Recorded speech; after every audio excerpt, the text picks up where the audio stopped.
Graças a Deus. Eu cumprimento os irmãos com a paz do Senhor. Cumprimento a Igreja de Cristo com a paz do Senhor. Quem está feliz nessa noite? Então encontre uma pessoa bonita do seu lado e dê um sorriso para ela. Ficou difícil? Se não tiver ninguém bonito aí embaixo, é só olhar aqui para cima, tá bom? Mas é para essa juventude que está aqui, né? A juventude mais linda do estado de Santa Catarina. Alguém trouxe Bíblia nessa noite? Abra sua Bíblia comigo no livro dos Salmos.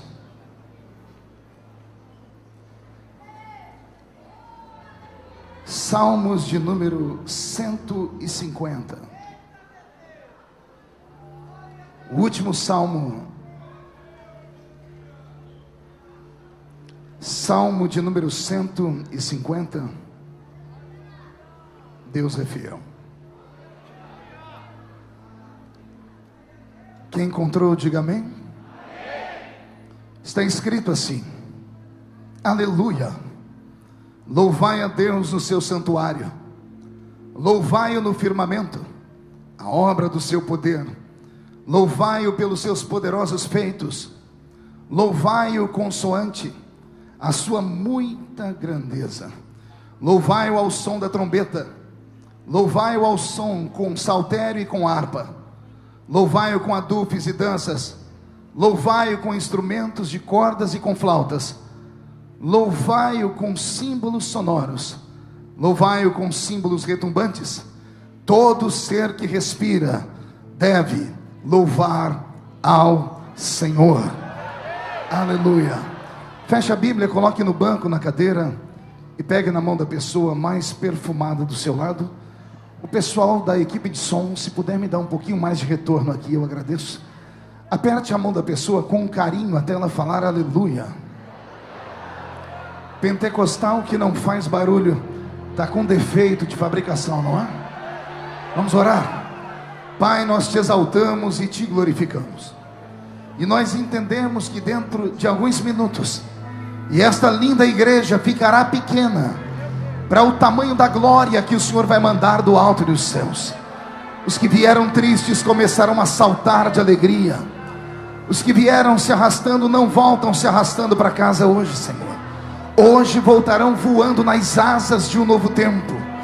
E antes que eu comece a ministrar a sua palavra, cerque esta igreja com a sua glória, e num raio de 5 quilômetros onde houver um demônio alojado, eu dou a esses demônios segundos para sumirem daqui, porque se não sumirem, serão queimados pelo poder da sua glória que aqui será derramada. Rasgue o céu sobre nós esta noite. Manda anjos de fogo descerem aqui, que estes anjos desçam trazendo brasas de fogo nas mãos. Comecem a esparramar estas brasas entre nós, e onde houver um crente cheio do Espírito Santo, pega ele nesta noite, Jesus, e mostra o caminho da verdadeira e poderosa adoração. Fala conosco, fica conosco, é o que eu te peço agora e sempre. E toda a igreja diz: os que podem, tomem o seu assento aplaudindo a Jesus, porque Ele é bom, porque Ele é maravilhoso. Graças a Deus. Querida igreja, noiva do Cordeiro, simpatizantes da nossa fé, amigos que vieram de perto, de longe, autoridades presentes, companheiros de ministério, levitas, juventude que está em aniversário, e todas as pessoas que nos acompanham por outros meios de comunicação. A reunião desta noite não será uma reunião comum, será uma reunião extremamente marcante para todos nós. Eu frequento essa festa há muitos anos, e todos os anos, quando o pastor Reuel se lembra de mim, eu fico muito feliz. Às vezes faço das tripas coração para estar aqui, como fiz hoje. Faz 8 dias que eu não vou em casa. Eu estava nos Estados Unidos, numa reunião na ONU, por 4 dias. Cheguei ontem de manhã, fui direto para Recife. Anteontem de manhã para Recife. Preguei 2 noites de cruzada em Recife. Saí de madrugada para estar aqui com vocês hoje. Faço isso não porque o meu corpo consegue, faço isso porque eu sei a importância desse trabalho e a honra que é estar aqui nesse ambiente. E como eu disse, há muitos anos eu frequento esse congresso. Mas eu não consigo me lembrar a última vez que eu vi essa juventude cantar com tanta empolgação. Não, eu vou refazer. Há muito tempo eu não via vocês louvar ao Senhor. Enquanto vocês louvavam, meu corpo arrepiava. Teve crente que só não ficou em pé de vergonha aqui. Mas a minha vontade era ver vocês cantar a noite inteira. E isso é um sinal, é sinal de que Deus está presente neste ambiente. E Ele está feliz por tudo que está acontecendo aqui nesse lugar. Essa semana tem sido uma semana muito difícil para todo o Brasil. Não apenas para o Brasil, mas uma semana muito difícil para todo mundo. Eu fiz questão de fazer uma anotação aqui, porque a minha memória já não me ajuda muito. Essa semana nós tivemos um grande terremoto no Japão. Tivemos a tragédia em Mariana, em Minas Gerais. Estamos lá com cerca de 300 mil pessoas sem água para beber. Isso dentro do Brasil. A presidenta da República esteve por lá, mas não teve a capacidade de mandar para aquela terra a força do exército para cavar poços, para ajudar as pessoas. Simplesmente abandonou as pessoas que estão lá. Eu, inclusive, tenho feito um trabalho. Na terça-feira, devo enviar para lá uma carreta com pelo menos 30 mil litros de água potável. Reuni com a minha turma, funcionou aí a internet. Reuni com a minha turma toda e disse: nós precisamos fazer alguma coisa. Não basta apenas mudar foto no Facebook, falar para as pessoas compartilhar, é preciso fazer alguma coisa. Nós tivemos também um atentado em Paris, que deixou até o presente momento 129 pessoas mortas, mais de 350 pessoas feridas. Tivemos um homem-bomba em Beirute, que explodiu, e tivemos um atentado em Bagdá. Se as pessoas não acordam, nós devemos acordar. Estamos vivendo os derradeiros dias da Igreja de Cristo na Terra. Eu creio que o Espírito Santo está mais ansioso do que nós, e a oração dele nesta noite com certeza está rasgando os céus. Se você não sabe qual é a oração dele, eu quero te lembrar. A oração do Espírito Santo é essa: Maranata, Maranata, Maranata, ora vem Senhor Jesus. Jesus está voltando. Ele está mais perto de nós hoje do que quando aceitamos a nossa fé. É preciso revermos alguns conceitos, alguns valores. E nada melhor do que falar desses conceitos e valores do que numa reunião como essa. Uma reunião onde nós temos aqui como os coristas principais, os adolescentes e jovens aqui do estado de Santa Catarina. E uma multidão imensa que nos assiste aqui dentro, outros lá fora e outros pela internet. Meu Facebook está ligado aqui e as pessoas estão nos assistindo. Eu tenho 3 milhões de pessoas que me seguem pelo Facebook. Nesse momento, então, o mundo inteiro está ligado aqui, pastor Reuel. E eu tenho certeza que Deus tem um recado para o nosso coração. Deus vai falar conosco poderosamente aqui, amém? Posso ouvir um grito de glória a Deus bem forte? Eu passei a tarde toda procurando na Bíblia Sagrada algo para falar. Eu prego desde criança. Eu tinha 13 anos quando comecei a pregar. Hoje eu tenho 43. São 30 anos ministrando a palavra do Senhor. Nesses 30 anos eu não me recordo de nenhum culto que Jesus tenha faltado à reunião. Não me recordo de nenhum culto que Ele tenha sequer chegado atrasado à reunião. Ele sempre cumpriu com a obrigação dele, que é estar aqui para receber os nossos louvores, as nossas adorações e os nossos clamores. Nesses 30 anos servindo a Jesus Cristo como Salvador, o Senhor me deu a oportunidade que poucos homens no mundo tiveram. Não digo nem no Brasil, no mundo. Pregando desde os 13 anos, eu já tive a oportunidade de ministrar em mais de 70 países do mundo. E no meu Brasil, em quase 4 mil cidades. Nós temos 5 mil e poucos municípios no nosso país. Ou seja, eu entendo um pouquinho de culto. E eu tenho experiência com o ambiente sagrado. E às vezes, confesso, fico perturbado quando eu vejo um culto como esse, quando os louvores sobem e atravessam o teto, chegam diante do trono de Deus, e vejo a igreja não reagir. Vejo crentes ficarem olhando com os olhos secos, parecendo olho de sapo que morre no dia de enchente. Segura aí os meus jargões. Passam o culto todo com a boca travada, uma boca de aço, uma língua de ferro, um queixo de concreto. Passa o culto inteiro parecendo que são estátuas de um museu. E deixa eu te dizer uma coisa: você não é estátua de nenhum museu. E esta aqui não é uma igreja diferente. Esta aqui é a Assembleia de Deus. E se tem algum assembleiano aqui dentro, ele não pode ficar perturbado quando ver um menino desse saltar, falar em línguas estranhas, fazer coreografias espirituais. O anormal é o contrário. O anormal é entrarmos no marasmo. O anormal é você arrastar o seu corpo pesado para este culto, chegar aqui, malemar, conseguir dobrar o joelho para falar boa noite, Jesus. Isso é anormal. Anormal é você jogar o seu corpo pesado no banco, esticar o braço para a esquerda, o braço para a direita, cruzar a perna e não parar de mascar essa desgraça desse chiclete, e ficar com o celular na mão mandando mensagem para o Facebook, ou ficar lixando a unha, como já tem algumas pessoas aqui fazendo. Isso me irrita, porque as pessoas se esquecem que isso aqui não é um salão de beleza, aqui não é um teatro, aqui ainda é a casa de Deus, e na casa de Deus nós precisamos adorá-lo. Só existimos para isso, só existimos para adorá-lo. E é sobre isso que eu quero falar nessa noite, pastor Esther. Quero falar sobre adoração, quero falar sobre aquilo que nos empolga, pastor Henrique. Por que é que Deus nos criou, afinal de contas, pastor Wesley? Por que é que Deus criou essa raça chamada de seres humanos? Aliás, o que é ser um ser humano? Permita-me aqui divulgar com vocês e fazer abstrações intelectuais acerca da criação, acerca da antropologia. O que é o ser humano? O ser humano não é apenas um amontoado de células. O ser humano não é apenas um ser irracional que foi evoluindo com o tempo até chegar à capacidade de usar os seus neurônios para pensar. Não, o ser humano não é uma obra do acaso. O meu ancestral primário não foi um chimpanzé. Embora alguns acreditem que o seu ancestral primário foi um macaco, o meu ancestral primário não foi um macaco. O meu ancestral primário, ele era imagem e semelhança de Deus. O nome dele era Adão. Antes de Deus criar a raça humana, Deus transformou este grande universo em um laboratório. Estava ele assentado no seu trono, na sua eternidade. Não consigo aqui falar o espaço geográfico onde fica a eternidade de Deus. Não tenho aqui condições de relatar para vocês onde fica, pastor Erasmo, a dimensão onde Deus está. Eu sei que é em algum lugar onde os olhos naturais não podem ver. Muitos dizem que é aí para cima, mas já soltaram foguetes. O homem já foi na lua. Há quem diga que sondas chegaram em Marte e ninguém nunca encontrou um anjo perdido aí acima. Eu creio que Deus está em uma outra dimensão.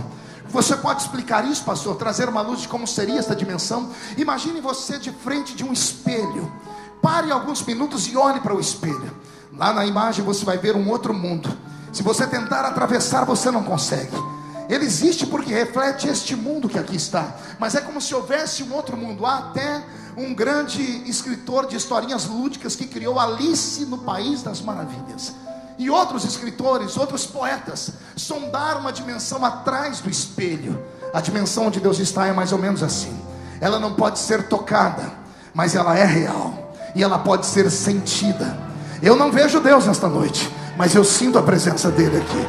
E ele é tão grande, mas ele é tão grande que os pés dele caminham dentro desta igreja, e a face dele está diante dos serafins que estão cantando santo, santo, santo é o Senhor dos exércitos, e Camboriú ficará cheio da sua glória nesta noite. Deus estava sentado no seu trono na eternidade. Não sei se houve dentro dele algum sentimento de solidão. Não sei o que aconteceu com o coração dele, querido doutor Dani. Eu sei que algo mexeu com o coração de Deus, que ele resolveu criar do nada todas as coisas. E é isso que o escritor aos Hebreus diz: o mundo que agora existe foi criado do nada, foi criado pelo poder da palavra do Senhor. Aliás, a própria palavra criar, ou o verbo criar no hebraico, ele significa criar daquilo que é invisível. O verbo criar é o verbo bara, B-A-R-A-H, ou seja, fazer do nada, do invisível. Assim Deus criou esse grande universo. Assentado no trono estava, assentado no trono permaneceu, e a mente dele, sábia como é, sapiente como é, criou nas suas memórias seres extraordinários, a quem ele mesmo os denominou de anjos. A mente de Deus criou os anjos. Os anjos foram criados em várias categorias. A Bíblia Sagrada fala para nós sobre 4 categorias. Fala dos anjos mensageiros, a Bíblia Sagrada fala dos querubins, a Bíblia Sagrada fala dos serafins, e a Bíblia Sagrada fala do arcanjo. Não fala arcanjos no plural, mesmo sabendo que Gabriel é da mesma ordem de anjos que Miguel, mas eu não me atrevo a falar que ele era um arcanjo, porque a Bíblia não me dá essa autoridade. A palavra arcanjo, ela vem de arcanjo, ou seja, chefe de anjos, líder de um grande, de um grande aparato de guerra. Isso seria o arcanjo. A minha Bíblia Sagrada conta uma história de Gabriel, que mesmo sendo impotentado como Miguel, um dia ficou aprisionado nas regiões celestiais daquilo que hoje é o Irã, no antigo reino da Pérsia. Se Gabriel era um arcanjo como Miguel, não jamais seria aprisionado por demônios. Ele desembainharia uma espada de fogo e cortaria esses demônios pelo meio. Mas Gabriel ficou aprisionado. Por isso eu não posso afirmar que ele era um arcanjo. Ele era um anjo de quinta grandeza, sim. Deus criou esses anjos e deu a cada um deles uma unção. A cada um deles o Senhor deu uma denominação. A cada um deles Deus deu uma função estabelecida. Parece que os arcanjos, ou o arcanjo, ele tem esta função de salvaguardar a integridade daquilo que é o reino dos céus. Quando eu leio os querubins sustentam o trono de Deus debaixo dos seus ombros e guardam a santidade de Deus. Os serafins são seres que existem para não deixar o céu em silêncio. Eles só sabem dizer santo, santo, santo, santo, santo, santo, e muito mais vezes santos. E o Senhor criou anjos mensageiros a quem Ele determina funções de entregarem recados, de trazerem mensagens. É isto que existe na esfera dos céus onde meu Deus está. Após ter Deus criado os anjos, resolveu Ele criar um anjo diferente de todos os outros. E a este anjo Deus deu o que não havia dado a nenhum dos demais. Deus deu a ele um talento específico. Nós entendemos que o nome dele era o anjo que portava a luz. Numa tradução simplista para o hebraico, Lúcifer deveria ser o seu nome. Embora nós não encontremos esse nome na Bíblia, mas portador de luz significa Lúcifer. E a este anjo, pastor Cizi, Deus deu a ele um poder que não deu a nenhum dos outros. Deus deu a ele o dom de mover o universo através da melodia. Se você já leu o livro de Ezequiel, no capítulo 26, 27 e 28, você vai ver Deus falar através do profeta: porquanto nos dias em que eu te criei, ó estrela da manhã, eu criei em ti, eu criei dentro de ti as obras do tambor, as obras do pífaro, as obras dos instrumentos que haviam já naquele tempo. Quando eu leio este texto, isso me reporta que Deus não criou para ele o instrumento. Deus criou dentro deste anjo a obra do instrumento. E o que é a obra do instrumento senão sons? Deus criou, no dia em que criou Lúcifer, Deus criou a música. Lúcifer não era apenas o portador de luz, ele foi o portador do som. Os nossos velhos pais sempre afirmaram que Lúcifer foi o regente de um grande coral. Quem cresceu aprendendo essa história? Levante a mão para eu ver. Vou perguntar de novo. Quem já ouviu falar que Lúcifer era regente do coral do céu? Levante a mão para eu ver. Pois bem, com base no quê? Não há nenhum versículo na Bíblia, pastor Reuel, que diz que Lúcifer regia o coral sagrado. É simplesmente por inferência que cremos. Cremos porque Deus criou dentro dele a música. Cremos porque Deus criou dentro dele as 7 notas musicais. E isso me dá até um arrepio, porque se você já parou para pensar, o número 7 não é um número normal. Na Bíblia é o número da perfeição. E Deus criou as músicas, ou a música em si, em 7 notas musicais. Seria coincidência demais que tenha exatamente 7 notas para se formar uma grande melodia. Não há coincidência nenhuma. A música nasceu dentro do grande anjo, e foi este anjo que começou a mover os céus e ensinou aos demais anjos a função de cantar, a função de adorar. Eu não duvido do que eu estou dizendo. Eu acredito piamente que foi Lúcifer quem escolheu 1/3 dos anjos do céu, porque no dia em que ele tombou, diz a Bíblia em Apocalipse que ele arrastou com ele a 1/3 parte das estrelas que lá estavam. Quando ele arrastou com ele a 1/3 parte das estrelas, esses eram os seus súditos, ou seja, o coral que havia sido dado a ele. Todos os dias Lúcifer tinha uma cantata nova. Ele separava os anjos em notas musicais, davam a eles melodias e algumas palavras que nós usamos na terra, que são palavras que não conseguem ser traduzidas em outros idiomas, por exemplo, como aleluia, como hosanas. Não há tradução para essas palavras em outros idiomas. São usadas em todos os idiomas, porque são palavras que não nasceram na terra, nasceram no céu, e foi Lúcifer que inventou elas. Aí outras palavras podem ser traduzidas como glórias a Deus. Essa existe em todos os idiomas. Lúcifer foi o primeiro a exaltar Deus com as suas palavras, e isso moveu o coração do Criador. Isso fez com que o eterno e soberano ficasse esplêndido no seu trono e reverberasse com a sua glória sobre a terra. Após ter criado seres tão poderosos, Deus também teve uma falência, quando esse grande anjo achou que podia ser maior do que ele, achou que podia colocar o seu trono acima dele. Quem já leu o livro do profeta Isaías, no capítulo 13 e 14, sabe do que eu estou dizendo. E tu dizias no seu coração: eu subirei ao céu, acima das estrelas, acima do trono de Deus exaltarei o meu trono, e serei semelhante ao Altíssimo. Foi nesse dia que ele tombou. Lúcifer não tombou porque ele achava que era bonito. Lúcifer não tombou porque ele tinha uma voz bonita para cantar. Ele tombou porque ele achou que podia ser maior do que o próprio Deus. E por que é que ele achou que podia ser maior do que o próprio Deus? Simples, porque toda pessoa que tem o dom do louvor, se não se cuidar, ela se perde. Eu vou repetir. Toda pessoa que tem dentro de si a unção da música, se ela não se cuidar, ela acaba roubando a glória para ela, uma glória que não pertence a ela, uma glória que só pertence a Deus. Ao ponto de grandes homens e nomes do nosso país acabarem fazendo besteiras, como por exemplo, um dia desses, alguém disse que estava acima da média, e todos vocês sabem do que eu estou falando. Eu não estou aqui para apedrejar ninguém, eu já cometi muitos erros, às vezes no ímpeto da nossa juventude, falamos mais do que devemos. Mas eu fico imaginando o que é que leva o coração de uma pessoa a achar que ela pode roubar a glória de Deus, ou que as pessoas vieram de fato só para vê-la ou para ouvi-la. Deixa-me te dizer uma coisa: se existe um ser aqui dentro que tem que ser adorado, esperado e aplaudido, é o Senhor que fez os céus e a terra. É só Ele. Nós, seres humanos, temos uma vida pequena, curta, limitada. Os que ontem eram aplaudidos, hoje já não são mais nem lembrados. Homens levantam e caem, ministérios levantam e tombam, civilizações começam e desaparecem. Ele permanece para sempre, porque Ele é antes da eternidade. E se um dia a eternidade terminar, Ele continuará sendo Deus. E por isso eu convoco a Santa Congregação a dar um grito de glória ao nome dEle, porque Ele é poderoso. Quando Lúcifer tombou, tombou com ele a terça parte dos anjos. O coral celeste acabou. Ao acabar o coral celeste, a Bíblia Sagrada diz no livro de Apocalipse que houve silêncio no céu. O céu ficou exatamente como era antes da criação dos anjos. Um marasmo, um silêncio. E isso incomodou Deus, porque depois que Deus começou a receber glórias, depois que Deus começou a ser adorado, isso mexeu com a estrutura dele. E ele entendeu: para isso eu existo, para isso eu preciso criar seres que possam me adorar.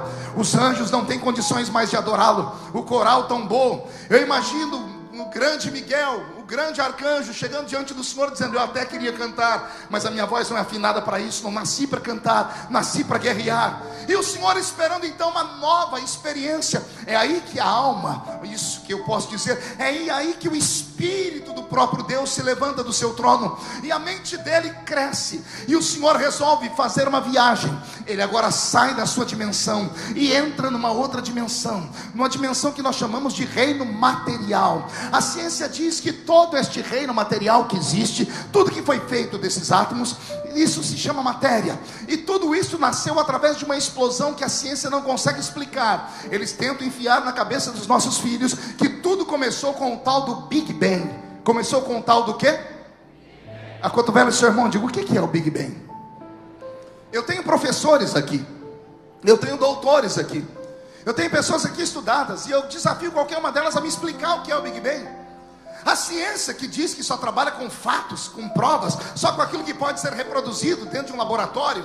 A ciência que diz que tudo que ela crê tem que ser provado através da física, da química, da matemática, esbarra na criação do universo, porque elas dizem que do nada houve uma explosão. Como é que do nada houve uma explosão? Mas hoje eu quero dar aqui um apoiozinho à ciência. Essa explosão existiu de verdade, e ela está escrita na Bíblia. Só que não está escrito na Bíblia que fez um boom. Está escrito na Bíblia de outra forma. Deus vem para este universo e diz assim: haja luz.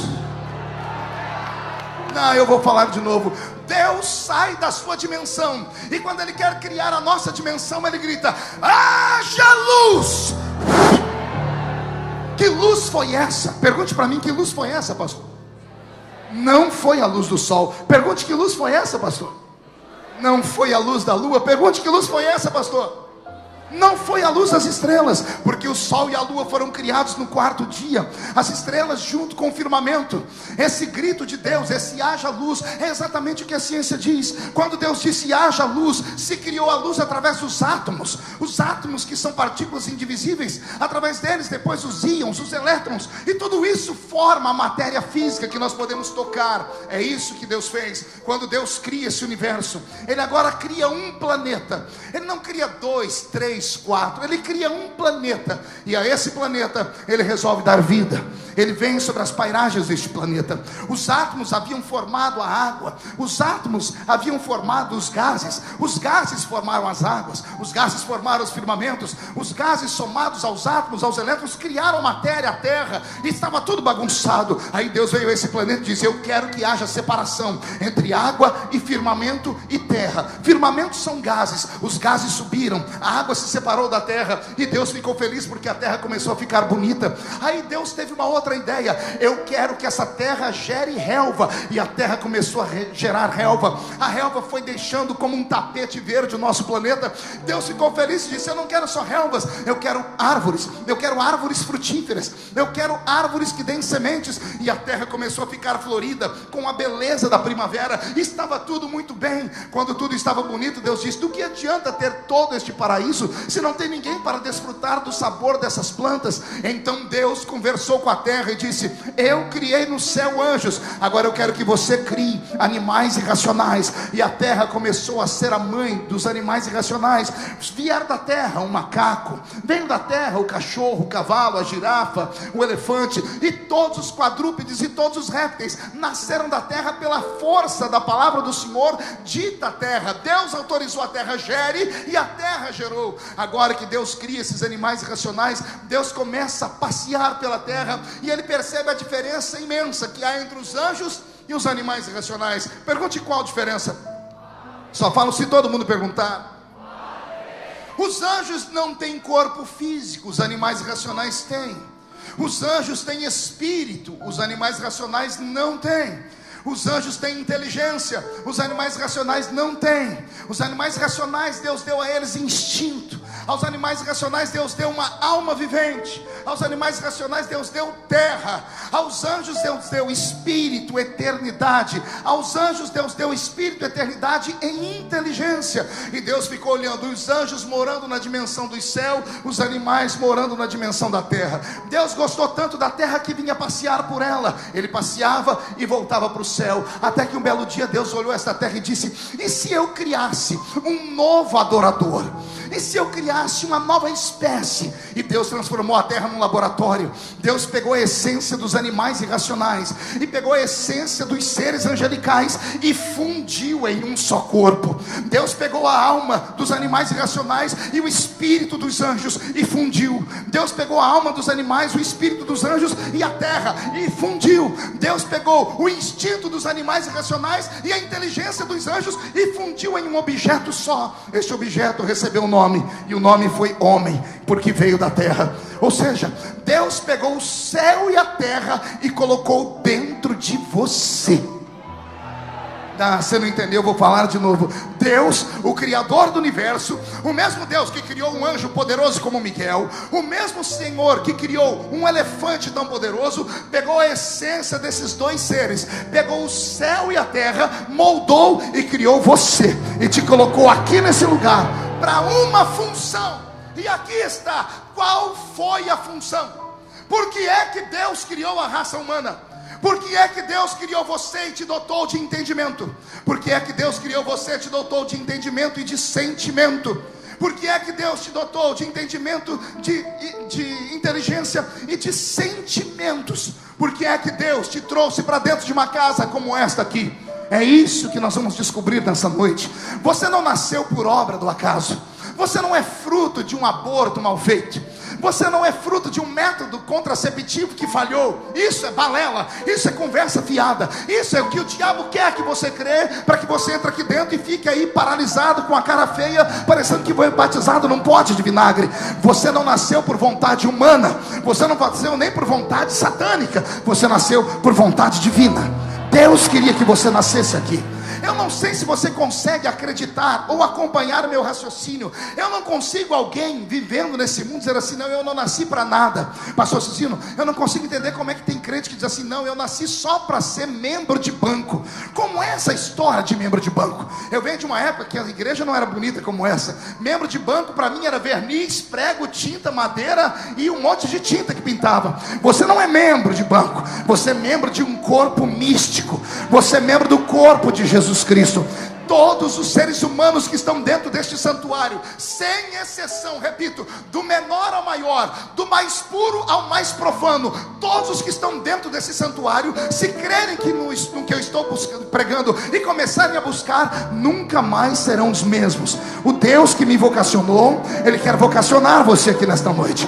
Talvez seja esse o problema da nossa juventude: a falta de referência, a falta do entendimento porque estão aqui, a falta do entendimento porque devemos santificar o nosso corpo, a falta do entendimento porque devemos ler a Bíblia Sagrada, a falta do entendimento porque devemos deixar o mundo de lado e aguardar Jesus voltar. Eu queria hoje fazer uma pregação antiga como aquela que me ensinaram. Uma velhinha que congregava comigo lá no salãozinho da Rua 1, irmã Maria de Paula. Um dia ela olhou para mim e disse assim: meu filho, Jesus tem um plano na sua vida. E eu disse: o que é essa história de plano? Eu era novo convertido. Ela disse: Deus tem uma grande história para você. Eu falei: mas que tipo de história? Aí ela pegou uma Bíblia toda rasgada que ela tinha. Ela disse: está vendo esse livro? Aqui tem história de muitos homens e mulheres, e todos eles mudaram o mundo através da vida deles. Só que Deus quer que você comece a escrever uma história depois da capa da Bíblia. Deus quer que você continue a história da Bíblia. Aquilo entrou no meu coração. Ei, escute o que eu estou dizendo, mas ouça pelo Espírito, ouça pela simplicidade. Uma mulher que não sabia ler nem escrever, nunca frequentou uma escola, ela pegou uma Bíblia e disse: Deus quer que você escreva a história da capa para frente. Ela estava me dizendo que o Deus de Paulo podia me levantar. Ela estava dizendo que o Deus de Daniel podia me levantar também. Ela estava me dizendo que o Deus que levantou homens e mulheres na Bíblia não mudou e pode levantar homens e mulheres aqui nesta noite. Ah, se você desejasse o que eu estou pregando, ah, se você sonhasse com aquilo que eu estou falando, se você imaginasse o que Deus pode fazer da sua vida em uma hora de culto, em uma semana de adoração, Deus pode transformar você. Dentro de um ano, você pode não estar mais sentado aqui. Nós vamos ouvir falar no congresso do ano que vem que a UMADSE mandou missionários para fora do Brasil. Nós vamos ouvir falar que membros que estavam sentados aqui agora estão fazendo prodígios e sinais em outras partes do mundo. Porque eu não sei você, mas eu creio que Jesus vem arrebatar a igreja. E a igreja que Ele vem arrebatar não é essa igreja parada, paralisada, mumificada. Eu não acredito que Jesus vai deixar nesse mundo de 7 bilhões de seres humanos. Ouça a minha matemática. Eu não acredito que no meio de 7 bilhões de pessoas o meu Jesus vai se conformar em levar só 1 bilhão para o céu. Eu não acredito, pastor Cicino. Não acredito que Ele vai perder 6 bilhões de almas para o diabo. Ele vai voltar, mas antes do arrebatamento vai haver sinais e prodígios nessa terra. E esses sinais e prodígios virão através de você. Mas ele só pode vir se você crer.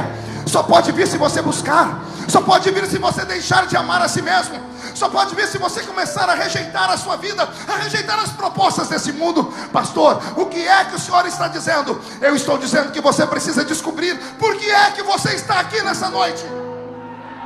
Vou falar de novo. Chega de entrar em culto e sair do culto sem entender nada.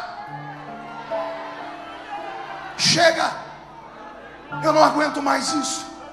Eu não aguento mais entrar em alguns cultos e todo crente, principalmente o assembleiano, ele tem uma cultura, ele põe o pé na porta da igreja e não entra. Já reparou?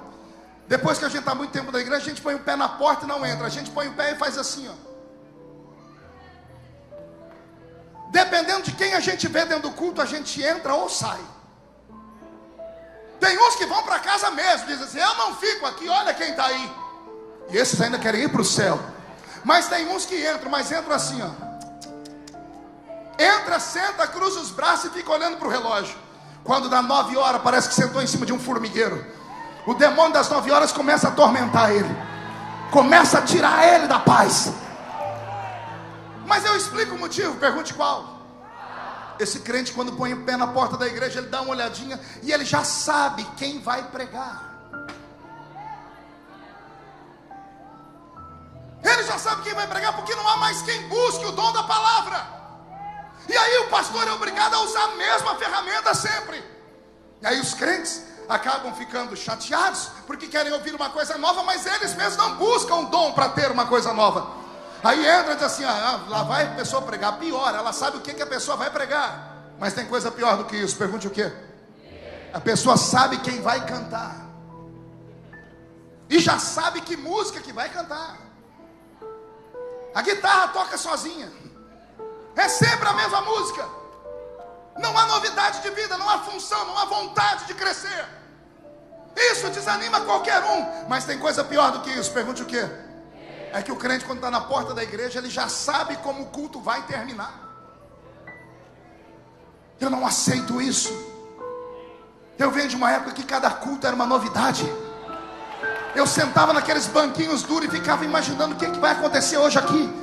Aí tinha uma irmã, Maria de Paula, ela levantava e profetizava. E tinha a outra irmã, que era a irmã Valda. A irmã Valda, ela levantava, rodava e saía de olho fechado. Todo mundo abaixava a cabeça. Onde ela chegava, antes dela chegar na pessoa, a pessoa já levantava as mãozinhas chorando e ia para frente pedir perdão. Era uma época de pureza. Era uma época que os profetas tinham voz ativa. Eu creio que o meu Deus não mudou. Nós mudamos. A igreja pode estar mais bonita, pode estar mais confortável, temos até ar-condicionado, mas o Espírito Santo é o mesmo. Só que ele só pode operar se você deixar. Ele só pode fazer se você quiser.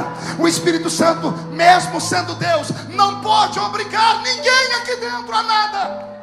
Você está entendendo o que eu estou dizendo? Ele não pode, por exemplo, com todo respeito, pastor Wesley, ele não pode vir aqui e fazer assim: eu quero te usar, deixa te usar, eu vou te usar, você querendo ou não. Ele nunca fará isso. Ele é um cavalheiro. O Espírito Santo é um gentleman. Ele é Deus. Ele passeia entre nós e procura um coração aberto. Ele procura alguém gritando: me usa. Ele procura alguém dizendo assim: eu quero. Ele procura meninos e meninas que fiquem com os olhos brilhando quando vem um pregador pregar ou um cantor cantar. Ele está te procurando nesse ambiente. Ah, pastor, mas eu já me envelheci, olha os meus cabelos brancos. Acorda. Quem foi que disse que existe idade para Deus usar? Você que tem cabelos brancos deveria estar me dando exemplos aqui, porque você cresceu numa igreja diferente da minha. Você viu Deus operar, você ouviu profecias, interpretação de línguas. Você deveria me fazer acreditar nesses sinais. Ficar parado não adianta nada. Ficar falando com meia dúzia de crentes lá da porta da igreja: ah, o culto hoje estava assim assado. Isso não resolve. Só há uma maneira de Deus operar: é você descobrir que Ele pode te usar de novo. Só quem crê. Se você não crê, não tem problema. Só quem crê que Deus ainda pode usar alguém, levante a mão direita para o céu. Chacoalhe a sua mão direita. Coloque no ombro de quem está à sua esquerda ou à sua direita. Agarra a pessoa para mim, por favor. Chacoalhe essa pessoa até ela ficar irritada. Chacoalhe ela, irrite ela. Diga: Deus te trouxe aqui para isso nessa noite. Ele quer sacudir a sua chamada. Ele quer sacudir a sua fé. Ele quer sacudir a sua esperança. Deus quer te dar uma experiência nova.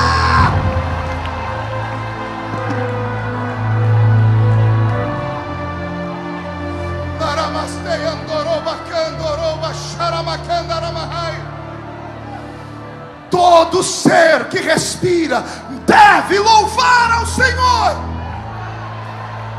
A Bíblia não está dizendo todo ser que tem uma linda voz. A Bíblia não está dizendo todo ser que tem uma voz afinada. A Bíblia não está dizendo que não tem ser humano. A Bíblia diz todo ser que respira. Um dia Jó, numa das suas crises existenciais, foi falar com Deus, pastor Esther. E Deus disse assim para ele: Jó, quem é que escuta o canto do urubu quando ele está com fome? Eu vou falar de novo. Deus falou com um homem: eu escuto o canto de um urubu. Não posso ouvir vocês? Salmo 147. O Senhor conhece as estrelas pelo nome e sabe o número de cada uma delas. Um dia eu li isso, Erasmo. Eu falei: mas o que tem a ver isso? O salmista aqui viajou. E o Senhor disse: não. Eu deixei um recado para vocês. Se eu conheço uma estrela pelo nome e sei onde ela está pelo número, e essa estrela não tem boca para cantar, não tem mão para aplaudir e nem pés para dançar, imagina se eu não conheço vocês que podem fazer tudo isso. Quando eu era novo convertido, tinha o tal do batismo com o Espírito Santo. Eu sentei perto de um menino no culto, foi o culto inteiro ele falando aquela língua estranha. Eu não entendia nada daquilo. No fim do culto eu falei: ô Márcio, chamava Márcio Sestari, Márcio, a sua mãe tem uma floricultura? Ele falou: não, por quê? É que você passou o culto inteiro falando samambaia, samambaia. O que é essa samambaia? Ele disse: não, isso é língua de anjo. E o Márcio só tinha 2 dentes na boca, o zagueiro e o atacante. Não sabia falar a língua portuguesa, mas quando abria a boca falava em língua estranha por 40 minutos sem parar. E eu queria aquilo. Eu comecei a buscar. Nosso povo não busca mais batismo com o Espírito Santo. A situação está crítica. Estava esses dias eu num culto pregando e de repente Jesus moveu as águas, mas eu dei muito puxão de orelha. Era uma comunidade muito liberal. No fim do culto chegou um rapaz perto de mim com a camisona para fora, mascando chiclete. Eu disse: pô, pastor, o senhor tem que pegar mais leve, cara. Falei: pegar mais leve por quê, meu filho? O senhor fica falando aí desses crentes que estão mascando chiclete. Pô, Jesus me batizou com o Espírito Santo mascando chiclete, ué. Eu falei: como é que é? Eu estava lá no culto, pô, mascando chiclete, o Espírito veio e eu, ó, plá, plá, plá. Você falou em línguas? Falei. Você vai estar no culto amanhã? Eu falei: vou. Você senta aqui perto de mim que eu vou orar para Jesus te dar agora a mesma unção que Ele me deu. Mas eu fiquei com raiva. Aquela noite eu orei, falei: Jesus, que batismo com o Espírito Santo é esse que esse moço recebeu mascando chiclete? No culto seguinte o menino sentou na frente, ele era desaforado, e eu preguei aquela mensagem pimenta, curta e quente. Quando a igreja entrou na glória, ele deu um pulo e começou a falar em línguas. Eu disse: agora. Corri até ele para ouvir a língua dele. A língua dele era assim: glu, glu, glu, glu, glu, glu, glu, glu, glu, glu, glu. Eu botei a mão na cabeça dele e disse: espírito do peru, eu te repreendo agora. Que miséria é essa? A Bíblia diz que quando nós entramos nesse lugar temos que guardar os nossos pés. Esse lugar é um lugar santo. O Espírito do Senhor está aqui. Ele quer te dar línguas estranhas, sim. Mas como é que Ele vai te dar língua se você não para de ficar me olhando e me julgando? Como é que Ele pode te dar língua se você não para de pensar no que você tem que ter amanhã? Ele quer te dar uma unção nova, mas para isso você tem que se ligar no céu.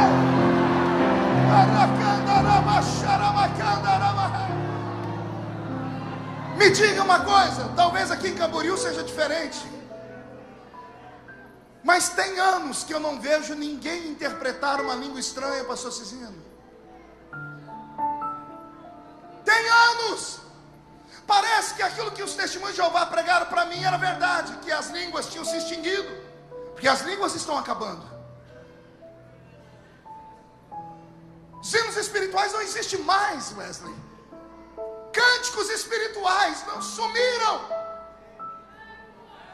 Eu vou falar uma coisa que agora é debaixo de muita humildade. O vazio que ficou pela falta da nossa adoração, para preencher, aprendemos a bater palma.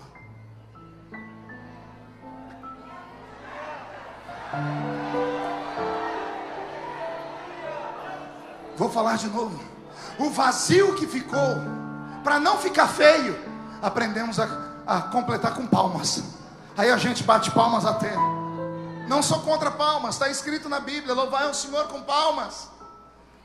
Só que o velho Ovídio Ramos, um presbítero lá da minha igreja, um dia eu fui perguntar para ele: irmão Ovídio, por que a gente não pode bater palma? Ele disse: pode bater palma sim, só que você tem que tomar cuidado. Eu falei: por quê? Porque quando você bate palma, o som da palma, dizia ele, você não sabe para quem é. Porque o pregador está pregando, ou o cantor está cantando. Aí ele fala uma coisa que o povo gosta. Aí o povo bate palma. Ninguém sabe se é porque o povo gostou do pregador, ou se é porque o pregador está sendo usado pelo Senhor. E aí vem um problema. Eu falei: qual? O homem recebe as palmas para ele, meu filho. E Quando o homem recebe as palmas para ele, Deus não manda a glória lá do céu. Você entendeu o que esse velho disse ou não? Ele está dizendo que quando a gente bate palma, o som das palmas a gente não sabe para quem é. Se é para a performance do pregador, para a voz do cantor, ou se é para o Deus que está usando eles. Agora, quando a gente dá glória a Deus, não tem como errar. Não, vou falar de novo. Quando você diz glória a Deus, não tem como errar, porque só existe um Deus, e está sentado acima das estrelas.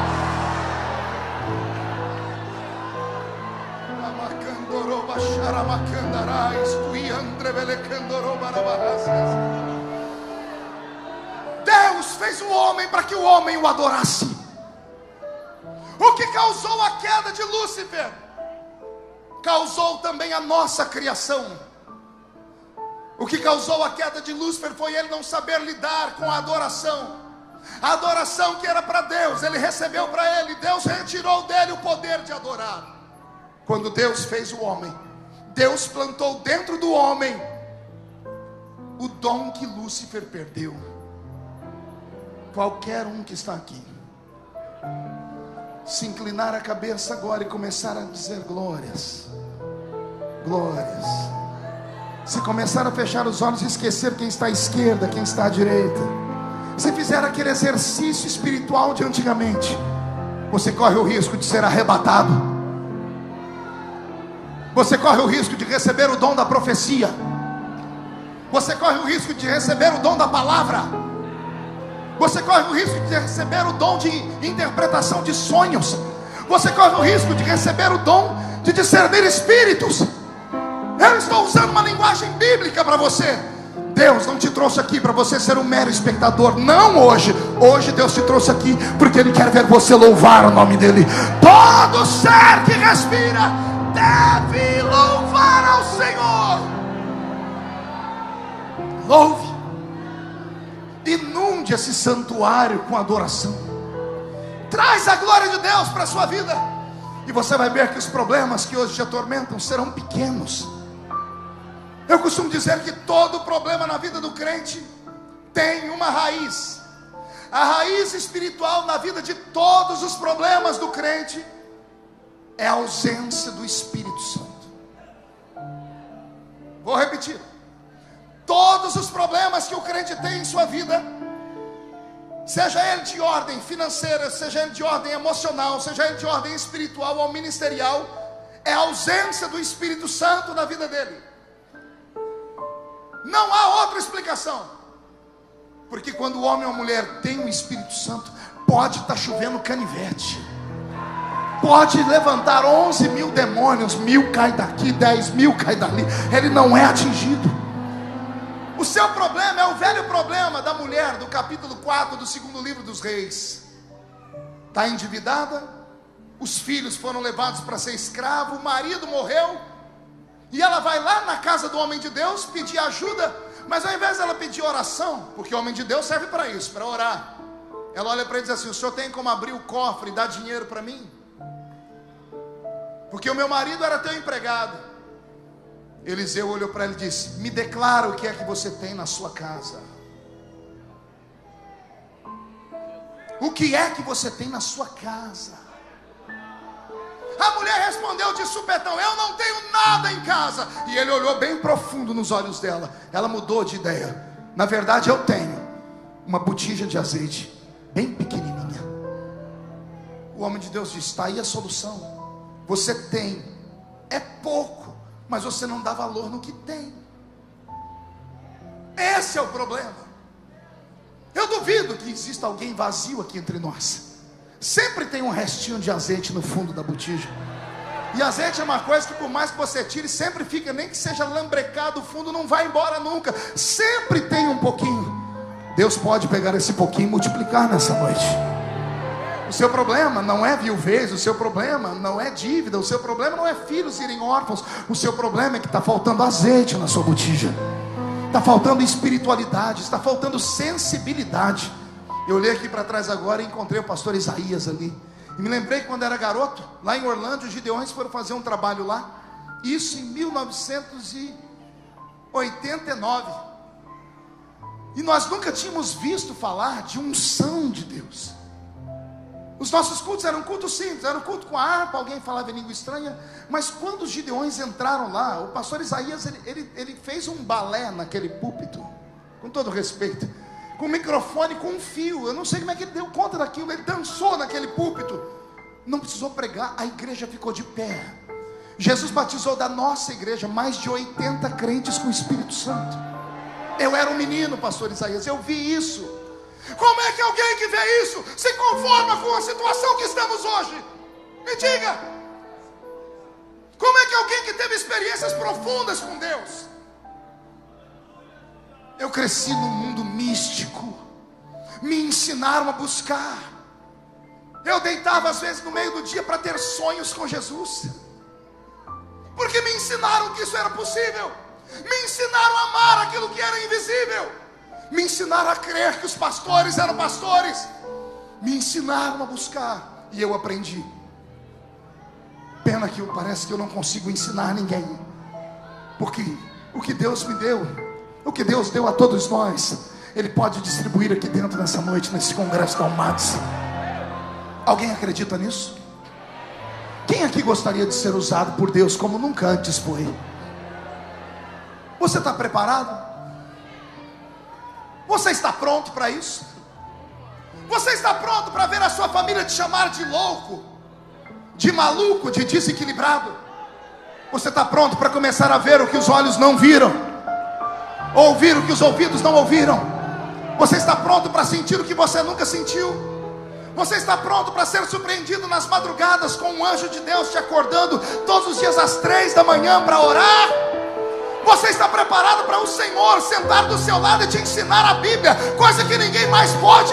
Se você crê nisso, então reage. Reage!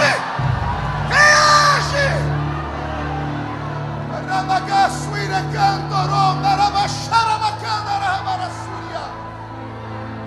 Porque se você não quiser, o Senhor dará a outro.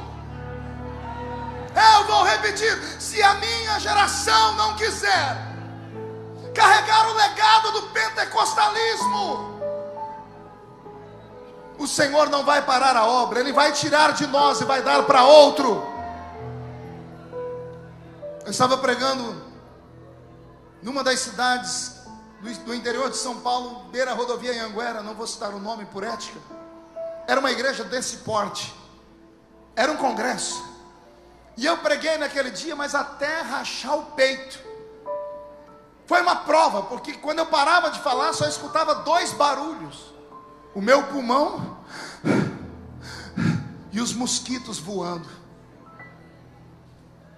Eu comecei a falar: Deus me ajuda, porque parece que ou eu estou em pecado, ou eu não orei direito, ou eu estou numa igreja errada. Eu falei: eu orei direito, eu não estou em pecado, eu acho que eu estou na igreja errada. De repente entrou lá pela porta da igreja um grupo de umas 5, 6 pessoas. Encontraram um banco, sentaram. E eu continuei pregando, porque o pregador tem que ser valente. O pregador é como um garimpeiro. Ele entra em uma caverna, ele sabe que lá tem uma pedra preciosa, ele tem o seu instrumento, ele vai batendo até achar. O pregador tem que ser valente, né, pastor Ciro? Tem que ir até achar. A pedra está lá dentro, mais cedo ou mais tarde a gente acha ela. E eu comecei a pregar de novo. De repente aquele grupo deu um grito: ó, glória! Eles até me assustaram, que eu perdi o meio da mensagem. O glória a Deus deles foi tão gostoso que quando eu olhei para eles, a igreja inteira fez assim, ó.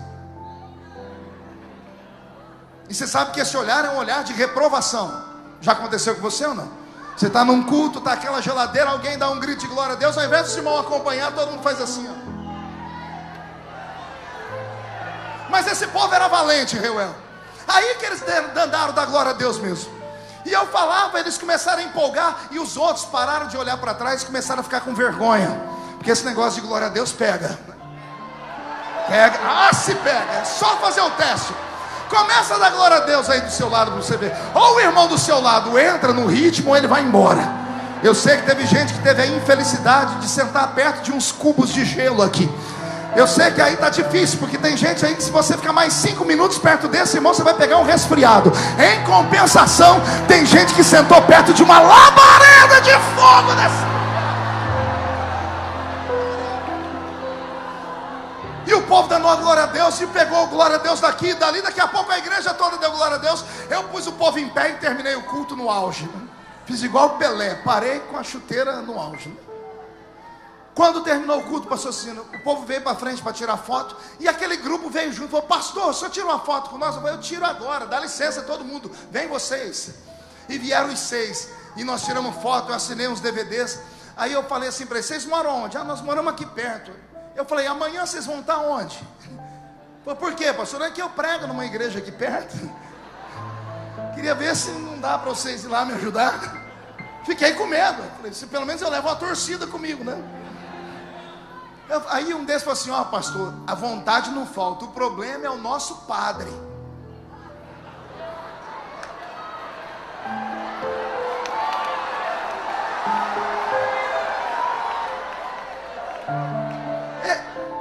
Faltou fôlego. Eu falei: como é que é? É, pastor, o nosso padre é brabo. Padre Pedro, que, olha, ele, para deixar nós sair da paróquia hoje, foi um Deus nos acuda. Eu falei: não, vem aqui num canto. Eu falei: calma aí, vocês são da onde? Eu falei: nós somos católicos, pastor. Mas vocês estavam dando glória a Deus? É, pastor, nós somos católicos do fogo, é.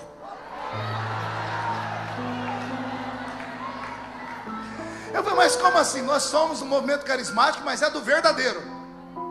É, porque nós buscamos batismo com o Espírito Santo de verdade, ajoelhados, escutamos seus DVD, nós não ensaiamos línguas, nós já mandamos uma carta para o nosso arcebispo, que a gente quer ser batizado por imersão nas águas, e Maria para nós é só a mãe de Jesus.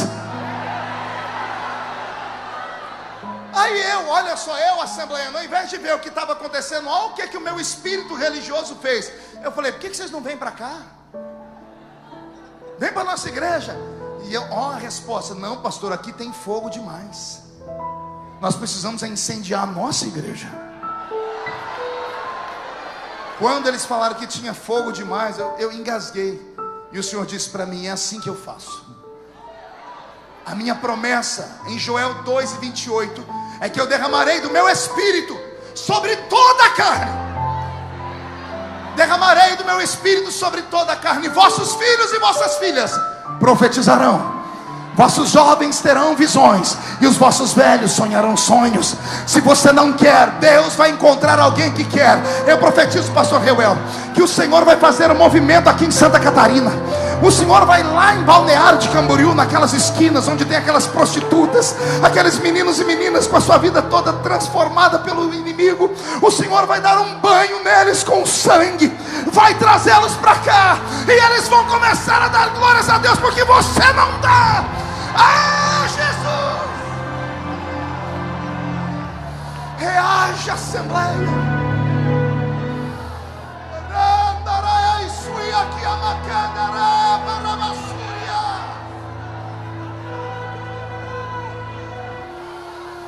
Até quando vamos nos conformar com cultos frios, metódicos, vazios? Até quando vamos nos conformar com meia dúzia de músicas que faz a gente levantar os braços para lá e para cá e até fazer um passinho coreografado? Até quando? Até quando o pecador vai entrar na igreja e vai achar que nós somos iguais a todos? Tem que ter algo diferente. O seu corpo precisa se arrepiar nesse culto. Os seus olhos precisam marejar. As suas pernas têm que tremerem. E a sua boca tem que ter vontade de dar gritos de glória. Se tem algum pentecostal que se preza, não dê um grito agora não. Dê um berro de glória a Deus nesse lugar.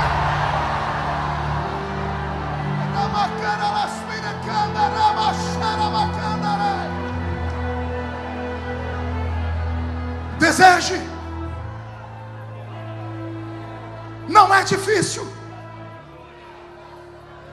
Meus velhos pais que não sabiam ler e escrever me diziam assim: a fórmula para receber o batismo com o Espírito Santo é simples.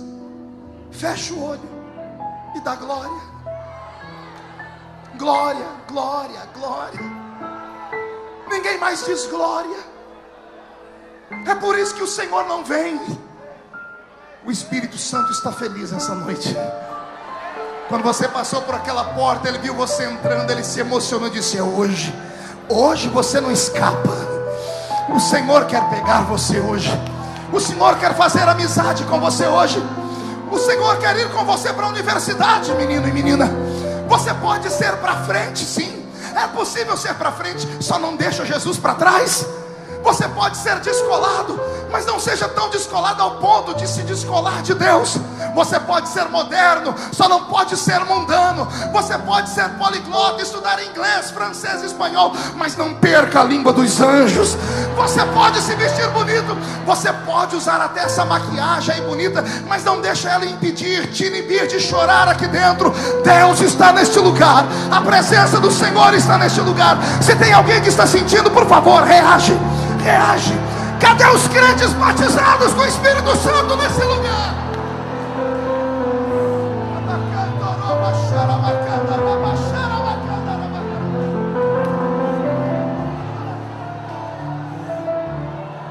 Ei, toda vez que eu prego aqui, eu falo a mesma coisa. Vocês não sabem a honra que vocês têm de terem nascido aqui. Vocês não sabem a honra que vocês têm de terem nascido nesse pedacinho de terra escolhido por Deus. Quantos meninos como eu pelo mundo, Henrique, sonhávamos em chegar perto dessa cidade? Deus tem um pacto, uma aliança com essa terra. Pode o diabo ter metido o nariz dele no meio, Satanás enfiado o chifre, homens se levantarem, mas esta obra dele, esta terra é dele. Se esta terra é dele, receba a unção dele.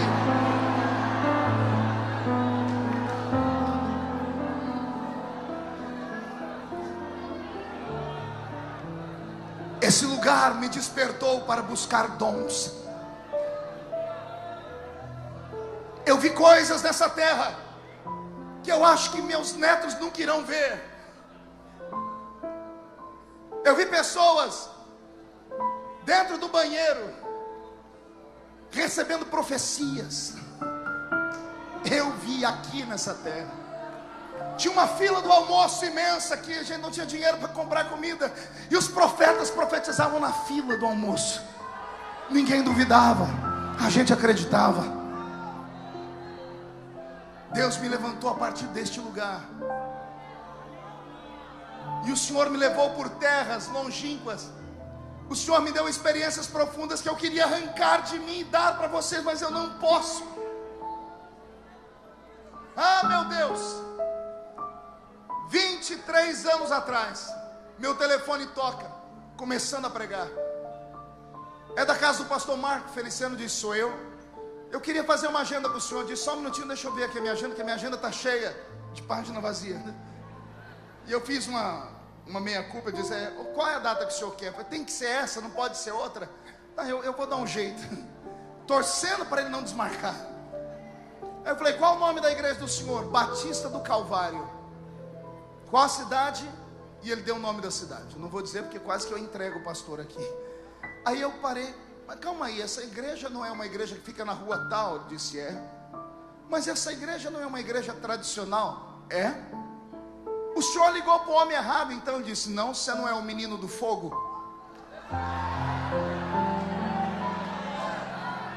Como assim? É a notícia que chegou aqui, que você é o menino do fogo, que Deus te levantou lá no sul, num congresso, que onde você passa, o fogo desce. Eu disse: eu acho que eu sou. Ele falou: então é aqui que eu quero que você prega. Eu falei: mas aí vocês não creem. Ele disse: eu estou começando a crer. Eu falei: por quê? Ele disse: vou te contar, você não conta para ninguém, eu não prometi, por isso que eu vou contar aqui. Ele falou: eu estava dormindo esses dias, antes de dormir, dobrei meu joelho e disse: Deus, eu não permito terminar meu ministério assim. Era um pastor batista, que havia estudado nos Estados Unidos da América. Professores dele, Billy Graham, Henrietta Mears. Ele disse: eu plantei inúmeras igrejas no Brasil, mas eu estou velho. E a igreja que eu estava ministrando, ele dizendo, eu vi os crentes dormir no banco. E no domingo eu cheguei em casa, dobrei meu joelho e disse: Deus, eu não acredito mais no meu ministério. Eu não admito mais ver os crentes dormirem na hora do culto. E ele disse que dobrou o joelho e falou: Deus, eu quero uma experiência nova.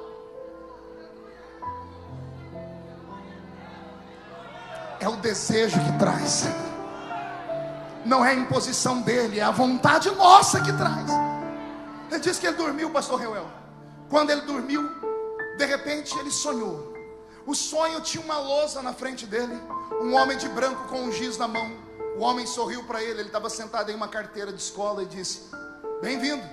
Ele disse: onde é que eu estou? Você está na escola do céu. E o que é que eu estou fazendo aqui? Você não pediu para Deus uma experiência nova? Eu vim te dar essa experiência. E ele falou que ele acordou. Ele acordou suando frio. A mulher dele acordou e disse: o que foi, meu bem? Ele disse: eu tive um pesadelo. Ó, ele viu um anjo e teve um pesadelo. Ele falou que ele levantou, foi na cozinha, bebeu água, voltou, dobrou o joelho e disse: Deus, eu quero uma experiência, mas não essas coisas de gente louca não. E dormiu. Quando ele dormiu, ele foi levado para o mesmo lugar. Ele abriu o olho, ele estava sentado na carteira, e o homem de branco dizendo: e aí, já está pronto? E ele falou: não tem como sair? Ele disse: não, porque foi você que pediu. Quem bate, a porta abre. Quem pede, recebe. E ele disse: tá bom, e o que é que eu quero? Você não quer um avivamento na sua vida, uma experiência? O avivamento vai começar assim: eu vou escrever umas palavras aqui e quero que você repita elas. Ele disse que o homem começou a escrever numa velocidade tão grande, só que não eram palavras, eram sinais, pareciam hieroglifos, eram pontos, riscos, rabiscos. Ele disse: eu não sei falar isso não. Aí o homem deu um sorriso e disse: é por isso que eu estou aqui, eu vou te ensinar. E apontou a mão: é isso aqui, é essa palavra, fale tal palavra. E ele falou: essa aqui é tal palavra, fale. Ele falou que quando ele terminou de falar as 3 linhas escritas, ele estava sentado na cama, chorando, falando as línguas estranhas que os crentes da Assembleia de Deus falam. E ele falou para mim: moço, eu estou perdido, porque tudo que eu preguei a vida inteira ficou sem sentido, e eu quero que a minha igreja receba isso, mas eu não sei ensinar, e você mora aqui perto, vem aqui pregar para nós. E eu fui, valente que sou. Cheguei no culto, uma igreja bonita, uma igreja rica. E quando eu ia pregar, só que naquela época eu era assembleiano roxo, não, era do pé roxo. Eu olhei, vi aquelas mulheres com brinco, com cabelo cortado, calça comprida, uns homens de barba, de short. Falei: meu Deus do céu, eu achei que ia pregar para crente.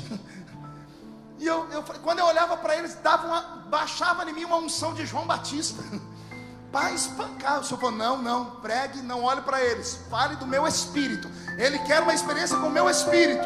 E para não chocar, eu pregava para a parede.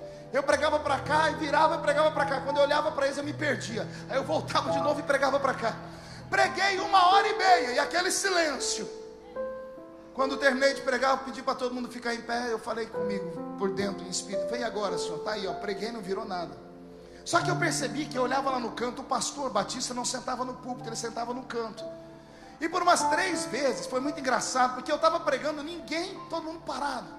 Só que ele agarrava no banco aqui embaixo, pastor Cisino, e fazia assim.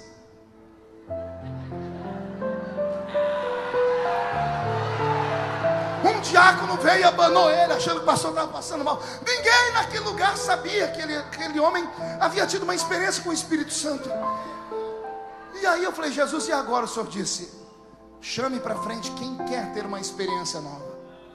E eu chamei. Quem é que veio na frente? A primeira, a matriarca da igreja, a neta do fundador americano daquela igreja. Veio aquela senhora, toda pomposa, toda enfeitada, olhou para mim dizendo assim: quero ver se isso é verdade. E cruzou os braços. Me deu uma vontade de dar um cascudo nela. E veio atrás umas 30, 40 pessoas. E eu falei: agora, o senhor disse para mim, pede para alguém tocar uma música. Foi lá que eu aprendi esse negócio de música. E eu pedi para tocar a música Eu Navegarei no Oceano do Espírito. Toca. E eu comecei a cantar. Eu falei: agora, o senhor disse, agora desce e põe a mão na cabeça deles. Ó, eu nunca tinha lido a Bíblia direito. Eu falei: eu botar a mão na cabeça deles? De jeito nenhum. A Bíblia diz para não botar a mão precipitadamente. Eu não queria era encarar aquele povo. Aí o senhor disse para mim: se você não toca neles, toco eu. Aquela velhinha que estava na frente, ela recebeu um empurrão, que não foi de homem, não foi de mim. Ela saiu catando tudo para trás. De onde ela foi encostando, todo mundo foi caindo para o chão. E começou a Jesus batizar com o Espírito Santo. Jesus batizou naquela noite mais de 30 pessoas com o Espírito Santo. Só que aquilo me confundiu, porque eu vi aquelas mulheres daquele jeito, aqueles homens daquelas roupas. Eu falei, meu Deus, na minha igreja os irmãos fazem tudo que a Bíblia diz e não recebem, porque aqui o Senhor fez. O Senhor disse para mim: aquele que me procura acha, aquele que pede recebe, aquele que bate a porta se abre. O que é que está faltando para você? Você quer o quê? Quer ver aqui um superstar, um popstar? Alguém que te convença de que o céu é mais azul do que ele existe? Não. Na mente de Deus não existe culto congregacional. Na mente de Deus está Ele sentado no trono e só tem uma cadeira na frente dele. E nessa cadeira está sentado você. Ele é Deus. Ele está sentado te olhando, esperando você reagir. O culto não é para você, o culto é para Ele. Ele está esperando você abrir a boca. Ele está esperando você dizer: eu vim te adorar. Ele está esperando ver você levantar a sua mão. Ah, meu Deus, a gente fala do Islã, a gente fala dos muçulmanos, mas eu estava andando em Nova York essa semana, e quando deu a hora da oração, no meio da rua, em plena Times Square, estavam eles assim, orando a um Deus que não os ouve, gritando em vão a um Deus sanguinário que manda eles matarem. E nós servimos a um Deus verdadeiro. Mas o conforto tirou de nós a adoração. O conforto roubou de nós a presença. O conforto roubou de nós essa experiência. Nesta noite eu quero desafiar todos os que vieram para esta festa a encherem a sua botija de azeite. Quero desafiar você a dar glórias ao Senhor. Todo ser que respira, todo ser que respira, todo ser que respira deve louvar ao Senhor. Os primeiros adoradores foram os anjos. Deus transferiu a adoração deles para os animais, e até o canto dos animais o adoram. Mas Deus não queria uma adoração por instinto, queria uma adoração por consciência. Aí Deus criou o homem. Deus criou o homem para que o homem o reconhecesse. Deus te trouxe a este culto para que você sacrificasse, para que você dissesse a Ele: eu sou grato por estar aqui, eu te adoro porque o meu nome está escrito no livro da vida. Pode ninguém lá fora acreditar, mas nós aqui dentro acreditamos. A juventude cantou um hino aqui, aquele primeiro louvor. Eu quero que vocês preparem ele de novo. Só que agora nós vamos louvar com vocês. Ninguém vai ficar sentado, todo mundo de pé, por favor. Todo mundo de pé. Os maestros já estejam aqui. Aquele primeiro louvor, eu quero que você pegue na mão de quem está do seu lado. Isso. Atravesse os corredores. Eu proíbo você de sair do santuário, a não ser que você esteja com uma diarreia desenfreada. Fora disso, fique aqui dentro. Pegou na mão do seu irmão? Não, solte a mão, pegue pelo braço. Os jovens já estão prontos? É aquele primeiro louvor. Pastor, o que é que eu faço? Vou ficar olhando para eles, pastor? Não. Você vai fechar os seus olhos e você vai tentar sentir o que eles estão cantando. Você vai sentir o que eles estão cantando.